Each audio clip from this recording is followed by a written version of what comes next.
Okay, so I'm just going to show you tradingview.com, which is a website where you can create yourself a free account, which is what I've done, to look at the different currencies and to look at the chart so you can do some TA or technical analysis. Now, I'm not going to go into massive detail here, but I'm going to give you some examples of the different tools and indicators that you can use to try and predict the movements of cryptocurrency charts, or any charts for that matter. So if I just go up to here, I've got BTC there, which is Bitcoin, and if I type USD, because I want it against the US dollar, so you can see BTC against US dollars. You can choose the exchange as well, so I'll probably just use Coinbase for now, and then double click that, and we've got some, you can see some previous charting stuff. I'll just remove that for now, and I'll show you the indicators and the tools one by one that you can use. As you can see, we've got the charts. Then we've got the chart for Bitcoin. This is the current day, because you can look at different time periods.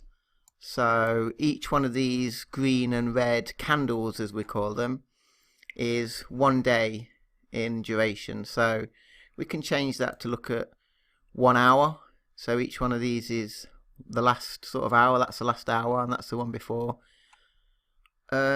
It's better if you're really going to look at, try and predict a market fluctuation, and you want to predict where the market is actually going to go, whether it's going to go bullish or bearish. The longer time periods are better. So the hourly is interesting, 4 hourly is interesting too, but I would normally stick with a day. So a day candles gives you a better indication. It's a longer time period, a better indication of where the market's likely to be heading. So you can see the price fluctuating here. I'm going to show you, I'll show you these candles for a start. So these green and red candles, it's red if the closing price is lower than the opening price that day. So basically, if the cryptocurrency price, market price, has dropped that day, you'll see a red candle, and if the cryptocurrency price has increased that day, you'll see a green candle. Now, if you just zoom in a little, what we have, as well as the candles themselves, you have what you call the wick, and it's a little line at the top and at the bottom.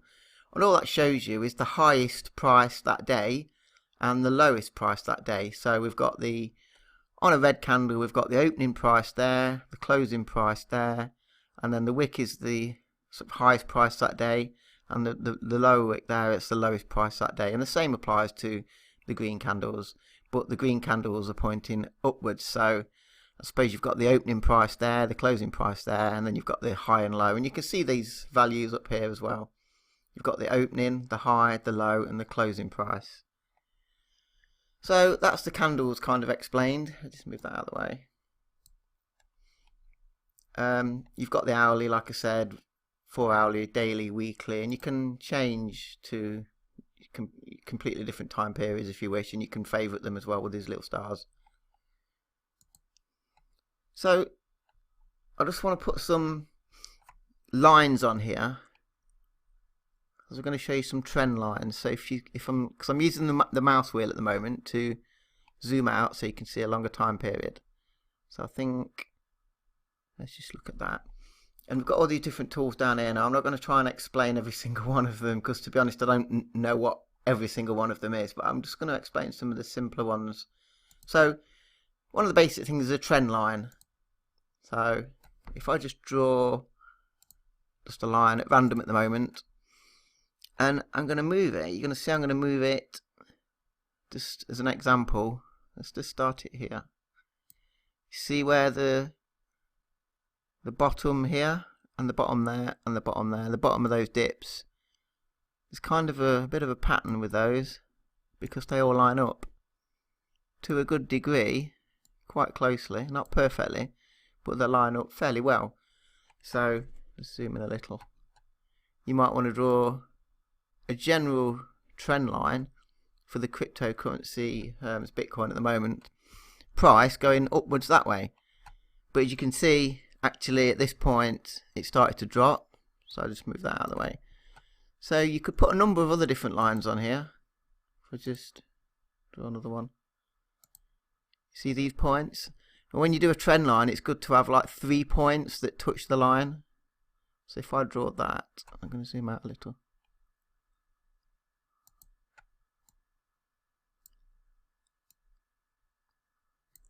There you go, move that out of the way. Move that down there. So you can see that point touches the line, that point touches the line, and so does that. So you could consider that to be a trend line too. And you can draw different lines. I mean, you can even draw one. Just go back to that, sorry. Maybe we've got one kind of here. There's only 2 points touching that, or there's 3 at the moment, but it's not really the bottom of a dip yet because that's today's price. But you might draw this, and then you find you've got yourself a funnel. So you can see the general trend line has been in that direction, fairly bullish, but recently it's been bearish, and you've created a downward trend line here, and you've created yourself a funnel here. So what the price is likely to do, it's not guaranteed, but it's likely to bounce off this until it gets to here, and this is going to be a critical point where if it drops below here, it's probably going to drop quite a bit, and if it goes above, it's probably going to go above quite a bit. But it's not hard and fast rules, it's just indicators. That's all we're really looking at, is indicators as to what is likely to happen to the Bitcoin price in the future. So we've got the bearish and bullish trend lines. There's other things. One of them, a popular one, is the Fibonacci retracement line. Now this can be tricky to draw for Bitcoin because it's been so bullish in previous months.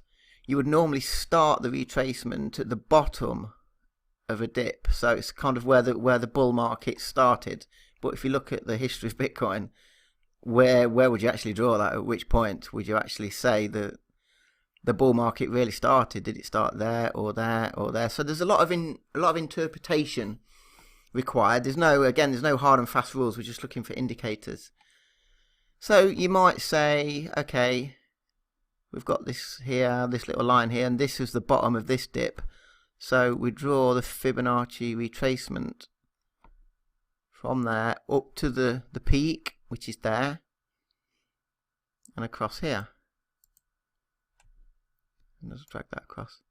So that gives us a number of different lines, and what you'll sometimes find, not always, but it does happen quite a lot, is that these Fibonacci lines, and I don't think all of these numbers are Fibonacci numbers, but traders do like to use other numbers besides Fibonacci numbers, and they're all actually on here. So basically these seem to be natural numbers where trading kind of flips from bearish to bullish trends.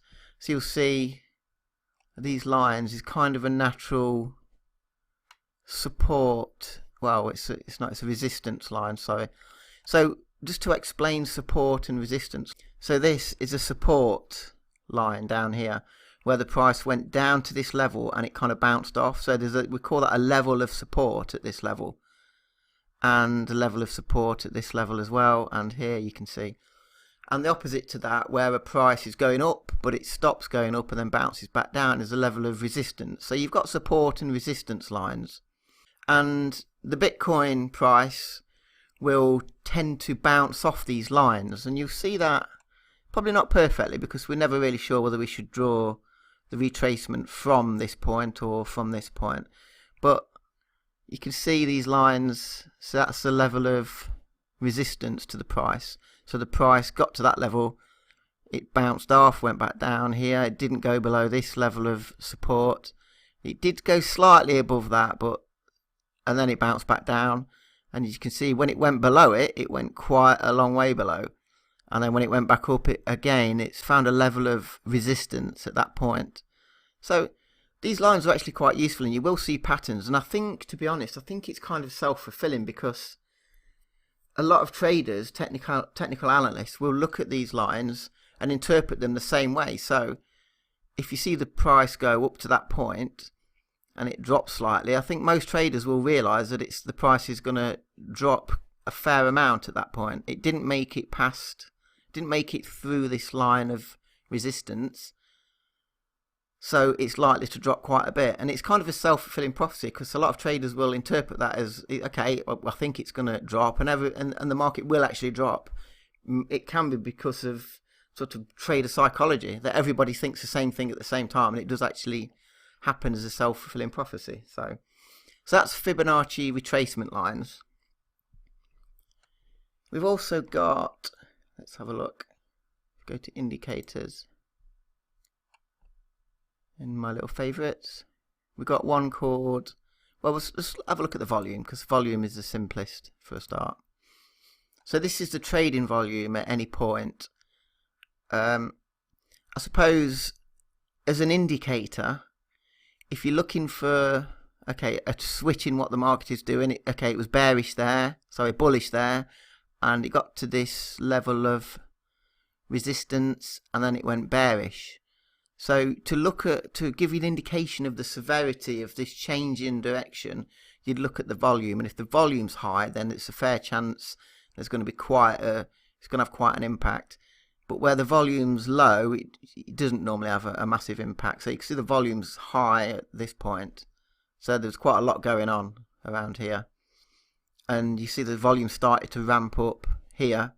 And look what the price did. I mean, it's absolutely skyrocketed. So you can look at the volume to try and identify the severity of the change in direction. So that's volume.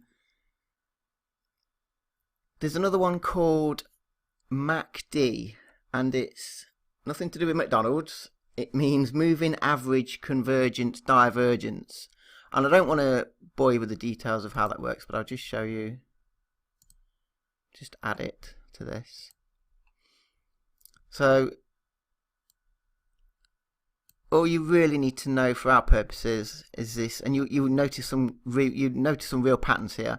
Is this blue line? When the blue line crosses down through the orange line, it usually means it's an indicator. It's not definitive. It's an indicator that the price is going to drop. And if you look what actually happened, the price did drop at that point from the peak, and it went down. And when the blue line goes above the orange line, so it goes steeply up through it, and I think here's a better example, normally means that the price is going to rise. And as you can see, it did rise there. So it's quite a good indicator. I mean, you can see the blue line went up through the orange line there, and at that similar point is where the price went up. These, when you look at them retrospectively, you might think, oh wow, it's just so obvious, it's so easy to identify where the blue line goes up through the orange line. That's when the price is going to rise, but it doesn't always happen. And you could look at this one, for example. You might see that and think, right, the price is really going to rise. Actually, the blue line dropped straight through the orange line and the price didn't rise. So it's a good indicator, but it's not foolproof. So it's a situation where you've got to try and use these indicators to make more good decisions than bad decisions, but you're never going to, there's no definitive indicators. And there's one more indicator that I use quite a lot, and it's the relative strength index. Now, what this is, I suppose all you really need to know about this, you've got the relative strength index down here, and you've got the top 30%, and you've got the bottom 30%. So when this line goes below this 30% line, it basically means that the market is oversold and that the prices are likely to go up. And as you can see from this point, that actually happened. And when this line is above this 30%, you can see that the market is overbought, which means the prices normally drop after that. And you can see they went up a little bit, but then they did start to drop. So this is very overbought at this point, Bitcoin. And you can see that then this dropped and the price really did start to drop. This was the start of the bear market, and there was a good indicator that something was going to happen to that effect at this point. And again, if you look down here, you can see that it's very oversold again, so the price is likely to go up, and it did. So the relative strength indicator is a very good indication of what the Bitcoin price is going to do. Now, what you should do really is combine all of these indicators and you should look at the trend lines, look at the support and resistance lines, the Fibonacci retracement, and just start to experiment like I've done here. I mean, I've not planned this lecture out. I've just looked at the Bitcoin chart. It's not planned, and I've just drew these lines as I see them now. And you can see these indicators. When more than one indicator implies a market change, whether it's going to go from bullish to bearish or bearish to bullish or what's going to happen. When you've got a number of different indicators, it's just a strong indication that is going to happen with the market, and it may or may not. It's just, again, it's try and make more good decisions than bad. So you can learn a lot about technical analysis, and as I've said before, you literally need to spend hundreds of hours doing this and learning from other people to get really good at it. I mean, it does initially look quite easy when you look at these indicators, but it's not, and there's a lot more to it. But I just wanted to give you an overview. And very briefly, I just want to show you something else that's specific to tradingview.com. If you go down here, it's called Ideas. And you can look at different charts that other people have drawn with their own indicators, and some have used these little boxes around, and they've done all sorts. So you can look at how other people are interpreting the market at the moment, how they're interpreting the charts, and whether they think it's going to be bearish and bullish, and how they've come to that conclusion. So that one's a little bit of a messy chart there, but we've got another one here. See whether people have drawn these lines. They've kind of drawn these two purple lines into a funnel, and I think that's why they've circled this here, because you get to this point in the funnel, and what's going to happen, it's quite critical as to whether the price goes above or below the funnel boundaries at this point. So yeah, if you want to learn more about technical analysis, and I recommend that you do, even if you wanted to just buy coins and hold them, I recommend you look at technical analysis because it's actually quite interesting. So we'll just get rid of those ideas and go back there. So yeah, hopefully that's been a bit of an overview of the kind of indicators that you can use on Bitcoin or any other cryptocurrency charts to try and predict the market and make some good trading decisions. And I have to say again, it's not trading advice. I'm not saying what you should and shouldn't do and where you should specifically put these lines, trend lines. It's just up to you to kind of interpret it as you will, and to do some further research and try and learn more about it if that's what you want to do.